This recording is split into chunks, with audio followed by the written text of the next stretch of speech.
All right, so folks, we're talking about Trick or Treat from 2009. Actually filmed in 2007, but for some reason the studio shelved it for 2 years and sent it direct to DVD in 2009. To me, this feels like it should be a theatrical release, but we didn't get that. Trick or Treat, but we're also gonna be talking today about the Halloween holiday in general.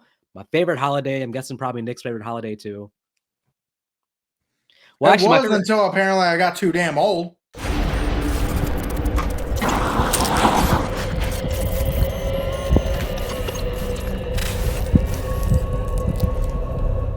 Oh, yeah, you know what, though? You gotta keep the youthful spirit for Halloween. I know when you get old, you're reduced to basically not having any fun, but, you got haunted houses, we got horror conventions, of course, we went to That's not one. even what I'm talking about. I tried to Hmm. go trick or treating once. They told me I'm too damn old. Were you under 30 at this point or over 30? I was Like, like, I was like 25. Okay, come on now. You're in. This is the first thing I'm going to ask you. Do you think there's ever an age limit for people trick or treating? Me personally, I say no. You want to trick or treat? Go out, have fun, get your candy. But don't sit there and say if you're the one handing out candy, don't say you're too damn old to get some candy. Otherwise, Art's going to break into your damn house and cut you up like a Thanksgiving turkey. oh, okay, now listen, we have to agree to disagree here because if I open the door and I'm handing out candy, now if it's Art the Clown, yes, I'm giving him a lot of candy. I'm giving him all the good candy. I'm just like shaking in my boots and watching him from the window, making sure he walks all the way away from my house and doesn't hang or linger. But that's if Art answers the door. But if a group of kids are there and I hand them candy and then in onto the porch walks 25-year-old Nick Arcana, I'm saying no. I'm saying get the hell out of here. I'm saying you got a job, you got money, go buy your own candy. I think there is an age that's too old to trick or now. No. Still go enjoy yourself on Halloween, do some adult things, but you can't go trick or treating at 25. No. Yes, you can. Anybody can, as long as you're not out doing stupid shit. You know what? For adult trick or treaters, give them like one of those little bottles of Fireball. Okay, uh it's a I'll, cinnamon type drink. so I'll say this. Maybe like this is a horror movie thing too, but I generally do look out the window before I answer the door. So on Halloween, I don't know, this is like a horror superstition, but I'm like, I do a quick little peek out the window to make sure, oh, those are trick or treaters because you never know. Maybe someone's going around crazy, something crazy is happening. So again, I'm peeking out the window. I see you there with your little bag out, 25 years old. Hey, let me get some candy. I'm not answering the door. I'm just No, like, no, no, I turn the light off and I'm knocking the window, be like, go from the window, go. no, no, no. I'm not saying, hey, let me get some candy. I'm saying trick or treat, smell my feet, give me something good to eat. Even worse. Like, I'm having the phone in my hand with 911 basically about to get bad. I'm like, hey, there's a creeper outside. All right. Somebody very creepy. So, Well, you know what? Sam gonna get you, okay?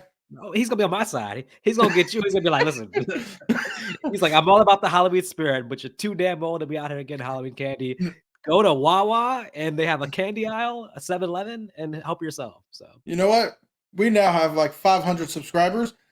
People, please comment if there's ever an actual age limit to go trick or treating, because I personally think anybody should go if they want. I don't know. Obviously, if they're forced to, that's a different story. You can go. You can absolutely go. You're free to do it all. You're free to go. But I do think that a sizable amount of adults are not going to give you candy and will not answer the door. I think one thing, there's one way you can do it as a 25-year-old, but it's very tricky because you'd have to have kids. I think if you have children, then naturally you're going trick or treating with your kids. And then at that point, maybe as a fun joke, you have your own bag and the adults be like, oh, that's funny. Let me give you some candy. But you can't show up by yourself as a 25-year-old with the bag saying trick or treat, smell my feet, all that good Give me stuff. something good to eat. Go off my porch. But you can do it, but you're gonna come home with a half bag empty. You're not gonna have a full bag of candy. I bet you that. I bet you probably have a bunch of damn Fireball too. People like, oh, you're an adult. Here's a Fireball. It's like, I don't even drink. Now I just want some candy. we're theorizing, but it sounds like you actually did this though. So I mean, yeah, I did you? did. I And what did. happened? And what was the result? What happened? The result is I didn't You get got any freaking candy. well, okay. You did a in the field case study, and we had the results. So, folks, you can't. So, okay, At what we most, can, I literally did walk away with a fireball, though. but wait. Here's a fun question we can ask people listening, uh, guys. Everybody, answer in the comments. Not is 25 okay, but what is like if there is a cutoff? What is the cutoff? Like, what would make you think odd? Like, what age of somebody not coming to the door with children, but just by themselves with the bag, and let's say at least hopefully wearing a Halloween costume at least. Oh no, I Um, was. I was wearing a Ghostface outfit. okay, all right. The thing about it is though too, it's also how you look because you can do it if you're wearing a costume. It doesn't mean they know that you're an adult. It depends on now. If Nick Arcana walks up, though, I know he's an adult, so I'm sorry, but there's no costume that's not going to make me think 25-year-old. So because you're relatively tall, and then if I see any of your facial hair, I'm gonna be like, okay, well, come on. So I was wearing a Ghostface costume. well, You didn't and see dick. you have to be like, hey, why don't you, hey, Ghostface, why don't you say something? And then that voice comes out, and you're like, hey, you ain't 15. Your We're not voice 12. didn't crack. Um, Halloween, man, I'll tell you what, the one difference I think nowadays is that I think kids these days, when they go trick or treating, they stay in a very small radius. They walk around their very specific neighborhood. They see their neighbors that they know. It's gonna sound like an old man stuff, but back in my day, man, we walked to like different neighborhoods throughout the whole area. Like we walked at least 3, 4 miles unsupervised, unchaperoned. Were you like in your basic area, or did your parents just let you guys go wherever? So you've seen my basic area. Yes, I've seen the movie The Blair Witch Project. Yes. So there's no getting candy there. So no, what we did was we went to Cardinal Forest, Okay. which is what I think about 4 miles away from where I live. Is that an actual forest or like a neighborhood, a park? What is That's a that? neighborhood. Okay. Yep, went to Cardinal Forest, and that's where we usually did our trick or treating. It's pretty decent sized neighborhoods. It's gotten even bigger now. Hmm. But yeah, I did get a story of the last time Wait, I wait, went. wait. So they would drive you there and drop you off, or you would Yeah, like walk there? Okay. Okay. drive there and drop off because again, you've seen where I live. But your parents didn't stay with you. They dropped No, you off. Wow. Okay. So they, I mean, that's even like more than what I'm saying. I'm saying we would like walk as far as we could walk, but you actually got dropped off somewhere and then were unsupervised, unchaperoned. yeah, Now, when you, oh, the other thing that I think that happens now, which is smart, I endorse it completely, is that if you say trunk or treat, I'm going to slap you. no, when the kids come home with Okay. their when the kids come home with their candy, I think the parents generally have them pour out the bag of candy and they go through and like see for any like suspicious looking candy or if any pieces like look unwrapped or a little bit off. Back in the day, we'd already be eating the candy while we're trick or treating, so we weren't looking for any suspicious candy. I'd be like walking with the bag and already eating the candy. Uh, I'm happy we didn't get poisoned because probably somewhere in America at that time somebody was eating poison. Not maybe not razor bladed, but probably You poison know, candy was a thing. So. there was razor blades. There was razor blades involved. That's why the whole thing of check your candy came from. It wasn't poison. It was razor blades. I think check your candy was a good development that happened after I was done trick or treating. Because back in the day, there was just like all the kids, like you would eat the candy as you were trick or treating. It would be like, let's stop and sit on the curb for a few minutes with our bags and go through your bag and pick out whatever candy and eat some, and then that would be your Get back break to to it. get back to it. Yeah. Now it's like, don't touch your candy till you get home, and the parents check it first. So, and also I think the parents mostly walk with the kids. They do. Now, I rarely see like a group of kids by themselves, whereas like me and my group of friends were just by ourselves, just walking. So, And we are aging ourselves today, aren't we? well, I mean, listen, I think if you you know, if you grew up in the 90s and this is a reality of even early 2000s, I just think the last like 10, 15 years has gotten more sort of strict. And there's nothing wrong with that. Being more strict means less chance of something harmful happening. So that's good.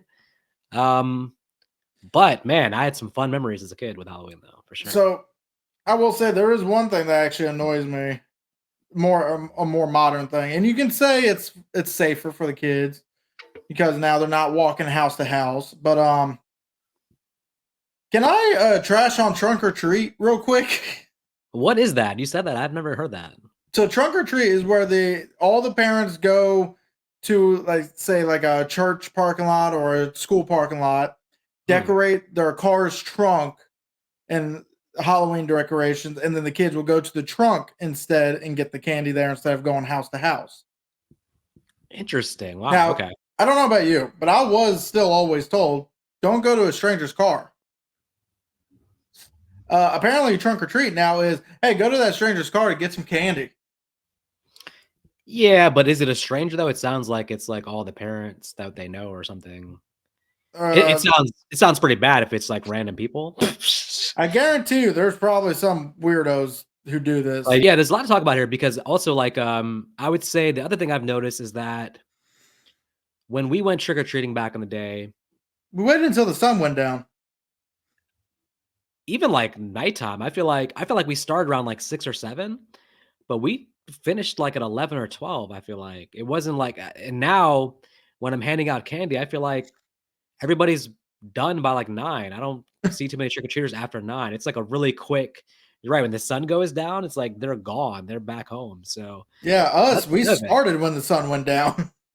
Yeah, and I think that, I think a lot of parents now the trunk thing is interesting. I think a lot of parents probably do something where they just say, "Hey, we're not going trick or treating, but I'm gonna give you a bunch of candy."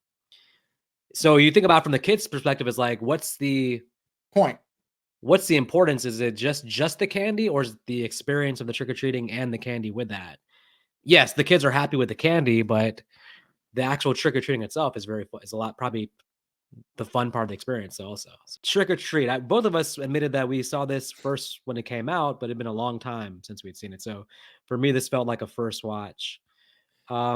Which is puzzling because I liked it a lot this time, but when I first saw it, I don't think it left a big impression because me being the horror Blu-ray collector that I am, I never thought to buy Trick or Treat. Now watching, I'm like, hey, why not buy this before? So So I'm not gonna lie. The first time I watched it is when I bought it on Blu-ray in 2009. Uh, but anyway, so the honestly, after the movie started, I actually started remembering a lot of the movie. So not me. I didn't remember that Anna Paquin was in it. I didn't remember that it was a anthology. I knew it was anthology, but I thought it was just like separate stories told separately and not sort of interwoven the way they are, which I do actually like a lot. But I thought it was gonna be like one story ends, next story begins, and then just going that way. So more traditional format. Um, but it was not. no, and we've actually seen this kind of thing before, but it was for a Christmas movie. They call it Christmas Horror Story, where they try to again tell the story, but the problem is, I think only one of them actually got interwoven together for like a second. Hmm. All the others just stayed away from each other. And also, the movie wasn't as good. Yeah, Christmas Horror Story. I don't think I was the biggest fan. I mean, this is a it's hard to do it this way, the way they do in Trick or Treat. I read that I guess the director said came out and said, like he said editing this movie was like he didn't call it like a nightmare, but he just said it was like very difficult to edit this. He's like, there's so much back and forth. He was like, editing this was pretty rough. No, I guarantee you, Freddy Krueger was sitting behind him, was like, I want you to put it right here. And apparently there was also like 20 plus drafts of the script. Like they really wanted to get it right. The That's different story. dedication. Yeah, so I'm not surprised. It feels like it's very well written, and it feels like, you know, I didn't notice many plot holes or anything that doesn't add up. It's all pretty like I think I said this to you earlier. Like I feel like this movie is at no point am I like amazed or I'm like, whoa, this is amazing. But I'm like consistently entertained. There's no real like low point for the movie. All the stories I think are enjoyable, but at no point am I like wowed, like where this is like, a top tier horror movie. But at no point am I like, oh, this is like, I don't like this part of this movie. So it's a very steady, good movie. Rare. All right. Well, actually, I do have one small nitpick that everyone's going to jump on me for. So let's do Mhm. that segment first. Well, for the new audience, they should know that in our early podcast days, Podcast. podcasts, yeah, uh, in our early podcast days, Nick quickly assembled a reputation as Nitpick Nick. So are we? So we're returning back to reform here. If you can trick or treat at 25, you can also become Nitpick Nick now as well. So That's what I should go trick or treating this year's nitpick. yeah, Just go up to a person's house and go, your ghost looks fine, but the other ghost that has a small crack in it that's barely noticeable, 0 out of 1. you sound like the most annoying trick or treater of all time. No, it's Yeah. either you give me candy or I rate your house. How's that sound? I'm gonna look behind you and be like, Sam, get him. Sam, take him out. Get him, Sam. He is not following the rules of Halloween. Get him. Give me candy or I will rate your house. Oh, what if there's a I'm surprised there's not a website. Rate your rateyourhalloweendecorations.com. Yeah. Actually, Um, that one site that you said you were going to check out, they probably have something like that. You think they would? That sounds like fun, actually. all right. What is your what did you mention there's a nitpick you So wanted to yeah, but in order to do that, I think we should go ahead and talk about what, in my opinion, it's probably the slightly weakest story in this movie, and that's the kids. What was the name? Macy, Schrader, those kids. I don't even remember their damn names. Are you Rhonda's talking about story. man, we disagree. I think that's one of the stronger stories. You feel like it's one of the weaker ones? I don't know, man. I mean, to be fair, there's only like what, technically 4 stories in this whole thing. You want to be technical? Yeah, it depends if you count some of them as stories, like the opening, Yeah, that that, and then doesn't count though. also the serial killer dad guy. So Uh, serial killer dad guy. Yeah, I guess you got a point there. His story is kind of lackluster compared to what it started as.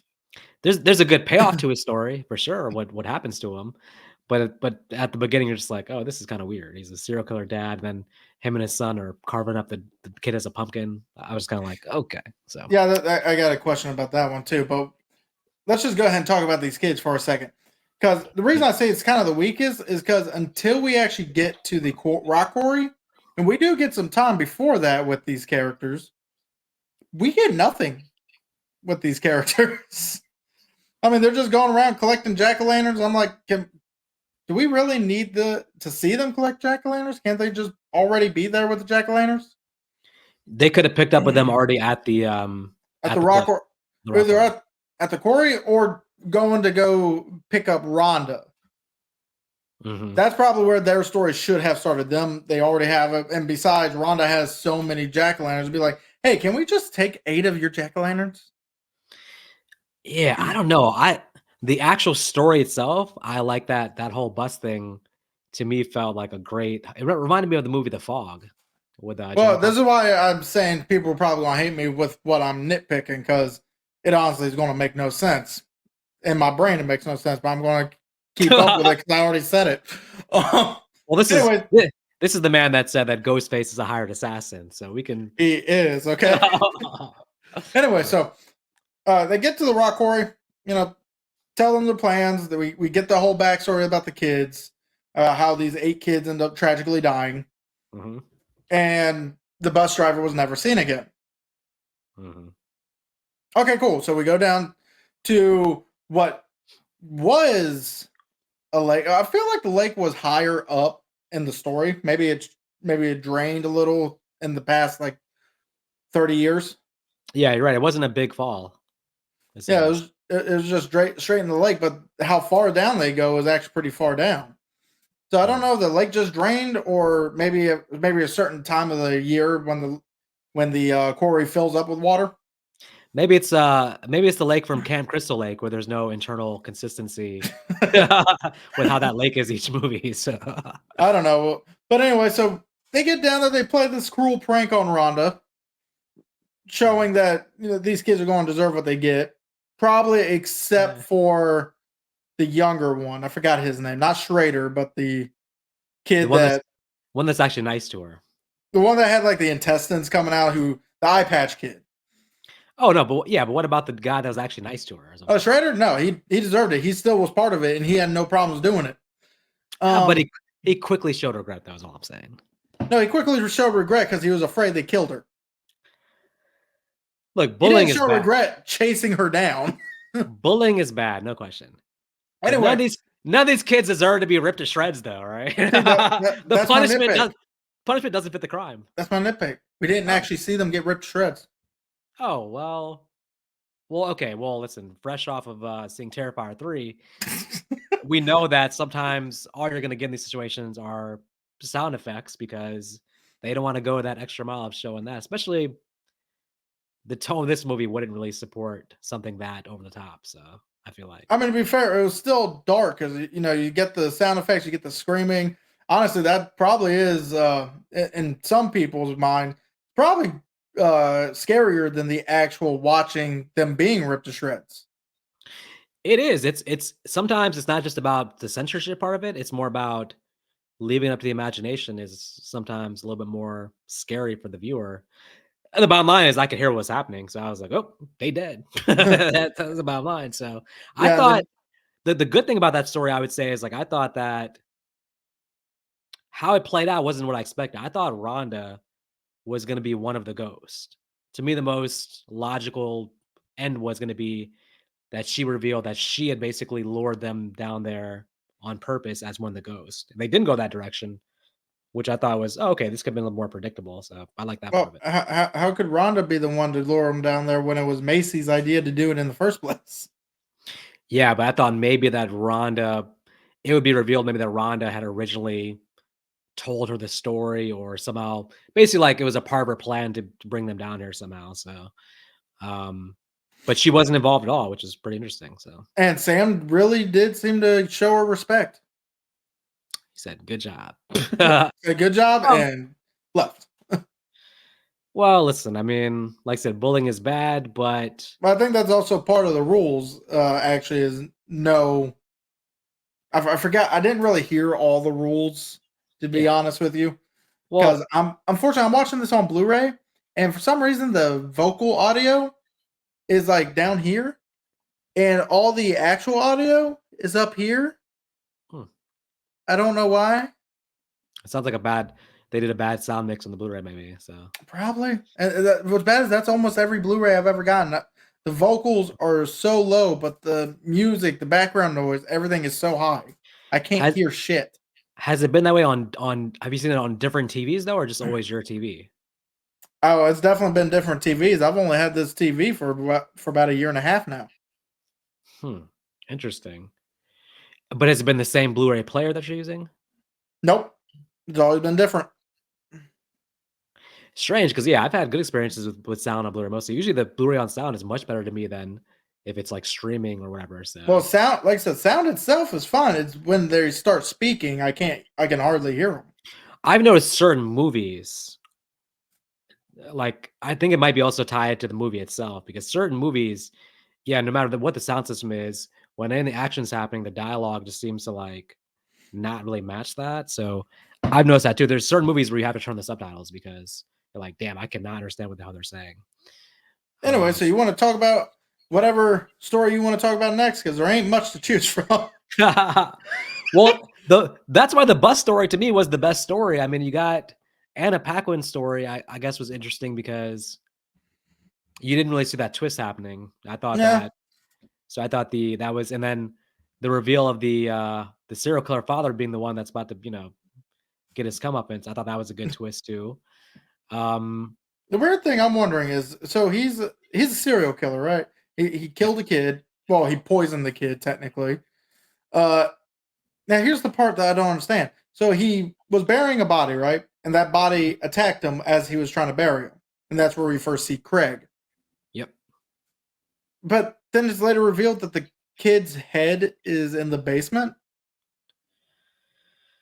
So who was he burying? Because it couldn't have been the kid.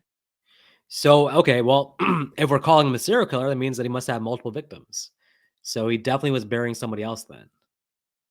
So what That's the he bottom line. so what he killed a kid and then another kid randomly showed up, so he killed him and started burying him while Charlie's the one who becomes a jack o' lantern. Maybe the plan was to kill multiple kids and like it just turned out that way. I mean, I don't know, but you're Couldn't right. have been because he was planning on going out to do his little vampire shtick. But shouldn't his Mhm. fangs have fallen out of his mouth after the first bite? Yeah. I have to go back and watch, but yeah, I'm guessing. I mean, the only explanation is that it's two different bodies, so it's the Well, only it thing has I to be two different bodies. I'm just trying to figure out who's the second body. I don't know. Or did Charlie's headless body just decide to get up and start attacking them? I Maybe. mean, we technically do have zombies in this. Oh yeah, we get a little bit of everything. So I think the other thing about this movie is that the costumes are all pretty fantastic. There's a lot of pumpkins shown, so it gets you in the Halloween mood. Whether I love the movie or not, I do like it a lot, but I think it's a good movie to watch around Halloween time. So for like, especially for somebody who's even not like a big horror movie person, I think this is probably a good because it's not as gory.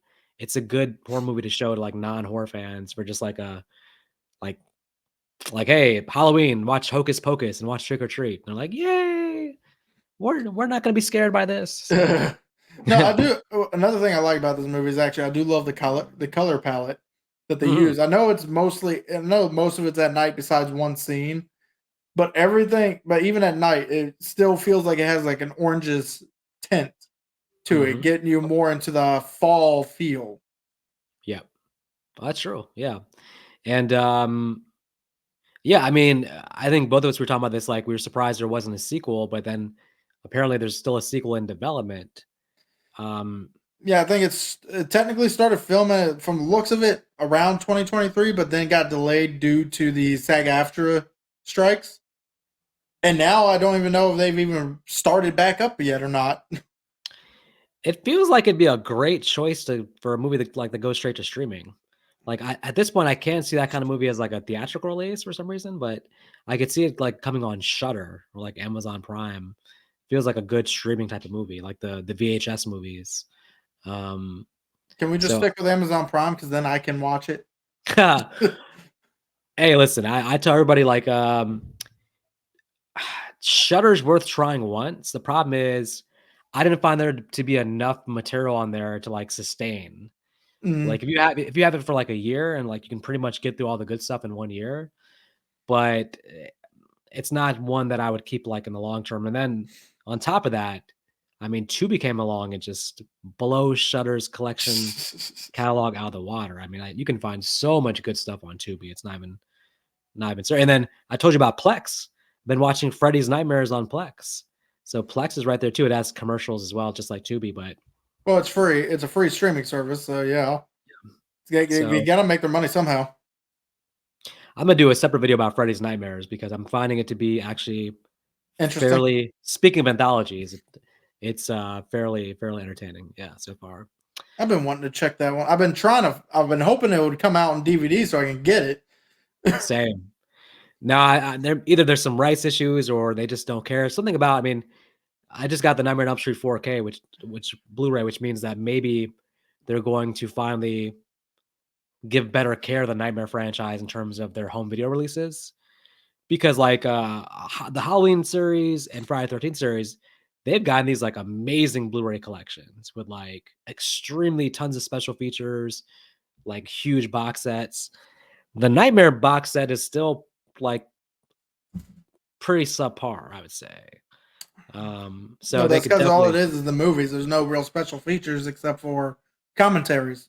no special features, the packaging, you're not getting like it's just very low effort release. So Friday 13th, the Friday 13th TV show, that has a DVD release. That's on DVD, but Freddy's Nightmares gets nothing. So, um, Well, we but got pretty much one more story to tackle, and that is the Halloween Grinch. how old man Grinch hair. Yeah. Yeah, so the reason I call him I Halloween Grinch, I'm sure yeah, a lot of people could probably guess this. He's an old curmudgeon who doesn't like people, doesn't like Halloween, and he yep. has a little dog that he uses to scare people with. just like the Grinch and How the Grinch Stole Christmas. Now I know that, I remember that, from 90% of movies I review that you always love a good old-fashioned fight scene. I know, right? So, were you pleasantly surprised by this kind of awkward fight scene at the end here? So yes, I was because I wasn't because one, I see the old man. I was thinking, okay, this is where and I saw the time frame that we have left. I'm like, okay, I'm at the climax of the movie now. Yeah. This is what this movie's been building to. Yep. I was expecting, just Sam. At the time, I was just calling him the spirit of Halloween. Mhm. I was just expecting him to do some creepy, like paranormal shit. And Mhm. then next thing I know, this little thing just actually starts kind of going to town on him by slitting his damn ankle. He gets him a couple of times. The old man shoots him a couple of times. Sam damn near tackles him too. I was like, Sam just decided, "You know what? I'm gonna beat your ass, alright? I'm gonna beat the Halloween spirit into you, old man." Um, And this is how we can also say Sam is not actually a villain and per se, yeah. because Sam literally had a chance to kill the old man. He did. He had him dead to rights. He broke off a piece of his jack-o'-lantern lollipop, about ready to stab him, which I actually do kind of like that as Sam's weapon, by the way. Mhm. Besides the little candy with a razor blade in it, I just like the lollipop knife. Oh, yeah, yeah. But instead, he decides to stab the candy that was on the old man's stomach and just say, "Good job," and walk away. Well, yeah, I don't think Sam's a villain per se. I mean, apparently, him as a Halloween costume became very popular in the years after this movie. Did you notice that some of the names are also named after characters from horror movies? Like you got Lori, you got Billy.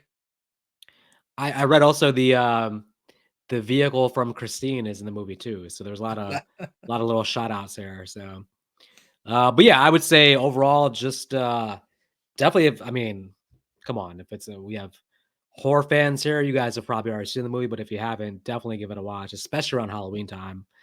It's also very short too, it's only an hour and 22 minutes, so it's not a huge time investment, which is fantastic for me, who doesn't like 2.5-hour horror movies. Not gonna say any names, but edit that bitch down, that's all I'm saying, so Now, I'm going to read because I pulled something up here. Not going to lie, I may be stupid. In fact, I know I am. Um, you're not stupid. I did not know. So this whole time, when everyone kept calling this character Sam, Sam, I'm like, why is his name Sam? I've just been always calling him the spirit of Halloween. Hmm. So for short, I've always been saying so. It sounds stupid as shit. Sam actually does sound better. I agree. I still didn't know the significance until I decided to look it up. Hmm. So Sam takes his names, and this is actually somewhat said in the movie as an Easter, as kind of a clue on why he's called what he is. Sam takes his name from Samhain, which is one of the origins of Halloween. The character disguises himself as a child by wearing an eerie costume. In reality, Sam from Trick or Treat is actually a demonic entity who finds Hmm. it very important to enforce the rules of Halloween. I can buy that. Wow. Yep. So like I said, I'm probably stupid because I didn't even pick that up until I I knew looked that. it up. I was like, Sam is just a random name they gave to the dude, but yeah, I didn't really know what that was about, so And as always, folks, when you go to a horror convention, make sure if you buy a machete, you don't let your dumbass friends carry it for you. very true because they will get you shot by the police, so That or they'll cut themselves. Because you know what I found out about that machete I got from CJ Graham? hmm. That bitch is sharp. Yeah, that thing was heavy duty. All right, folks. Next week, we'll have another review for you on something. Don't know what yet, but in the meantime, just enjoy Halloween and talk to you later. Peace.